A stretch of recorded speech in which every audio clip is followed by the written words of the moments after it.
Hey y'all, so I'm gonna tell you some dreams I had, and hopefully it'll be relaxing for you. I should be going to sleep, but I don't want to. Okay, so let's start with the first dream. This isn't the first dream I've ever had, this is just the first dream I'll tell you about. So, I was in this tent, and I was in a cult, and there were all these people around me, and they were all dressed in like old, torn up clothes that looked like they were made from like old rags that you'd find like in the woods or something. And then I was with them, I was a part of the cult, and we were all in this white tent, and the sun was shining through, and we were all surrounding this big chubby mushroom plant baby that was sitting in the center of the tent, and we were all adorning it with like makeup and clothes and glitter and gross, like just adding these, like basically putting makeup on a turd, man. And we were circling around it in circles, and it was like all of these weird, gross, like close-ups of its body and like its face, and it was so nasty. And we were like really celebrating. We were getting ready for this ceremony where we were just making this big mushroom baby look super, like, just dressed up. And then we walked out into the woods, and we carried it in our arms, all of us. We marched along, and then we set it in the middle of this opening in the woods, like a circular opening of the trees, set it in the very center, and we all walked around it a little bit more, and then we picked up a giant stone, and we were raising it above its head, and I'm telling you, this was a huge mushroom baby, like it was probably the size of like an elephant, or like a baby elephant, maybe a little bigger. But anyway, it's sitting there. We pick up this huge stone that's maybe the same size of it, the same size as it, and then we were getting ready to crush the mushroom baby, but we accidentally crushed the head of one of the people that was in the cult, and everyone was so mad because they were like, the ceremony's ruined. She ruined the ceremony. And I was like, guys, I think we should be more concerned that we just crushed someone's head open. And then I talked with the cult leader, and I'm pretty sure the cult leader was Ethel Kane in the dream, but I don't know what that means. And then I talked with her, and I was like, what is going on? And then I woke up. It was really disturbing. Okay, I'll tell you another dream. So I had this dream where there was this family, and I was watching them, so I wasn't a part of the dream. I was just watching the dream happen. There was a family, and they were it was two sons, two daughters, and the mom and dad. So they were driving along the street, and then they got into a car accident, and the other people in the car, like the two cars that collided, so all the people in the one car died, and then the family in the car, the mom and dad, survived, but only the daughters survived. So they were all just like in the car, and suddenly these paramedics came, and everyone was passed out at this point, so they couldn't tell what was going on. They grabbed all of the bodies, including the alive people, and set them in the middle of the road. And then they blocked off all the streets so no cars could come by. And they put this tent above and they kind of interweaved them so that they were all in this big pile. And they put the tent over them, and then they surrounded the tent with ice. So it got really cold, and slowly the people that were alive woke up. And the paramedics, before they put the tent over them, they stuck little candle wicks inside of the dead bodies, and they set a match, like a matchbook and a match beside them. So they were trapped in this cold tent with these bodies with wicks, and they had a match.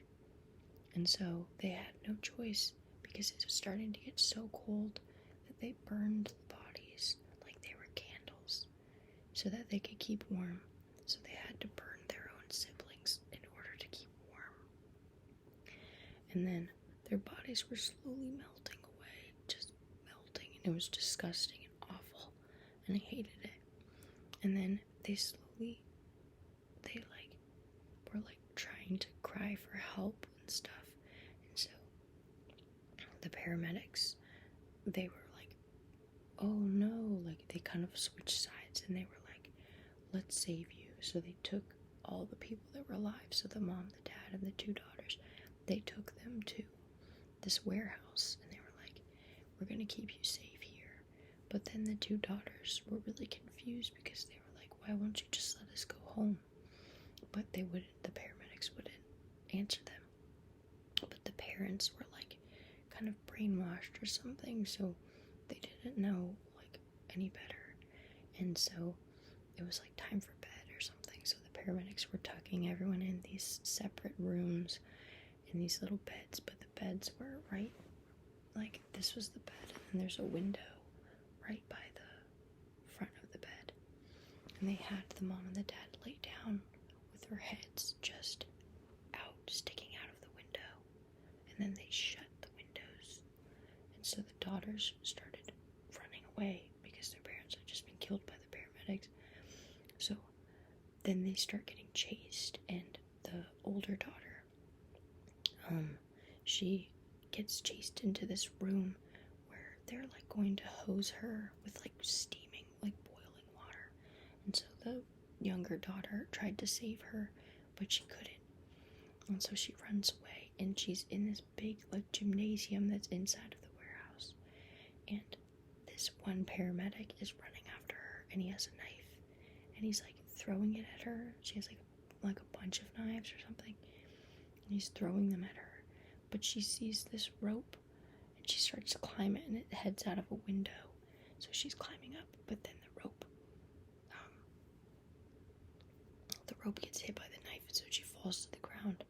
But then she ends up attacking the paramedic with the knife, and she kills him. And then she throws the rope up and climbs out, and she's in this jungle. So she's running as fast as she can, and then she escapes. But then as she escapes, she turns into this spider, and then I woke up.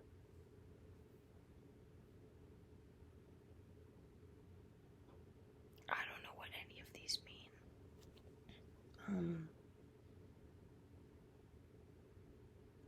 I'll tell a good dream. So one time I had this dream that I was,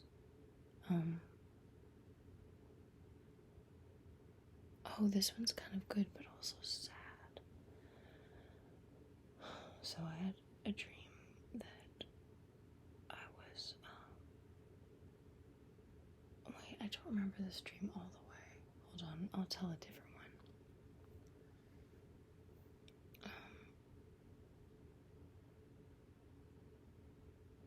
I one time had this reoccurring dream as a kid when I was maybe 14 or something, of this woman in a field. Or she's a daughter, so she's young, and she's in the field, and everything looks blue, and she's holding her dad in her arms, and he's dying, and then he slowly just dies in her arms, and she's crying. And her mom is calling for her to come inside the whole time. I don't know what that one means.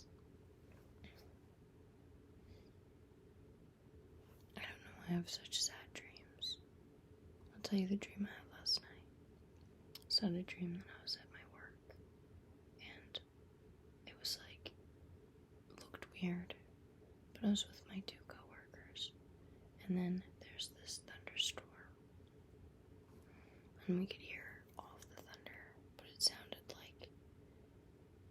like nails scraping against metal. It was like, and we were getting really scared. So we like huddled all together in the middle of the store, and we could hear the scraping, and I could feel like the electricity, and it was like I knew the lightning was hitting the roof, and that was the sound. That was like the scraping sound, and that's all I remember of that dream. I keep dreaming of this one.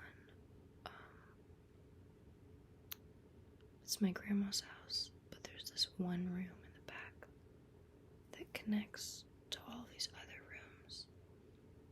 And it's so strange.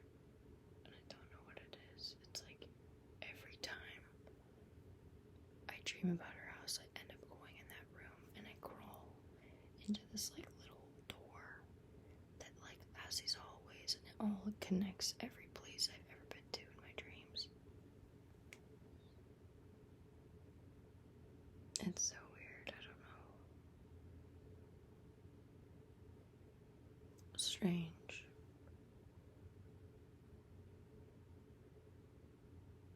Yeah.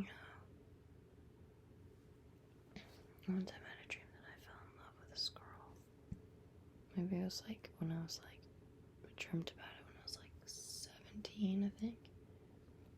But there, I was in Walmart, and there was this beautiful girl, and she had like long, curly, brown hair, and really dark brown eyes, and she had these like freckles like all over her face, and she was so beautiful, and she dressed like kind of masculine, and she was like so pretty, like her face was just so beautiful, and we were in Walmart, and we were like talking and flirting and whatnot, and then I was trying to find a room where we could be alone, and we kept going into these rooms, but there was always these people in there, and so I kept going to different rooms, trying to find a place where we could just be together by ourselves, and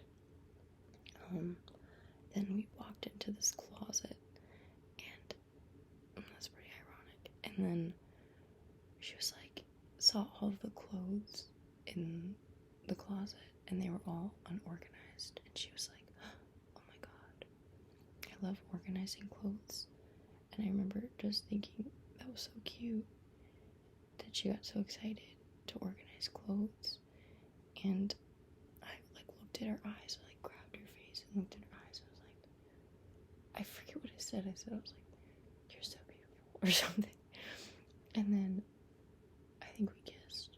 Well, we did kiss in the dream, but then, yeah, some other stuff happened too, but then someone walked in, and yeah, it was pretty disappointing. I don't know why I'm talking about this. I just thought it was pretty neat. I drew her. When I woke up, I drew her. Let me go find that drawing, hold on.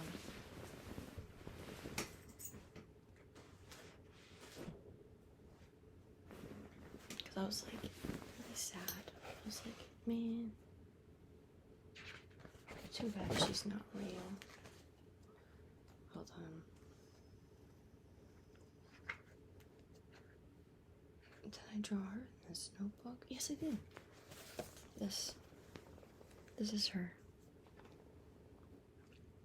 She had so many freckles on the little button nose. Boop. I also had a dream one time that Mark Zuckerberg was standing in front of me in a night suit, holding a dead lamb with the head of a child. I don't know what that means, but maybe I predicted the future. or predicted things that have already happened. Anyway, that's my dream, some dreams I had. I always dream about falling in love. I don't know what that's about.